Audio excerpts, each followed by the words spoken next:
You ask Tiger to solve. This deals with linear equations with one unknown. The final result is z equals 2 over 3. Let's solve it step by step.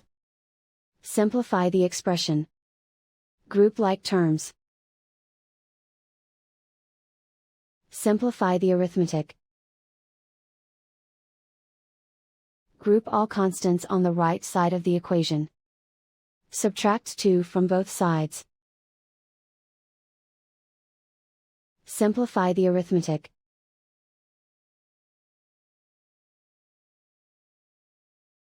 Isolate the z. Divide both sides by -3. Cancel out the negatives. Simplify the fraction.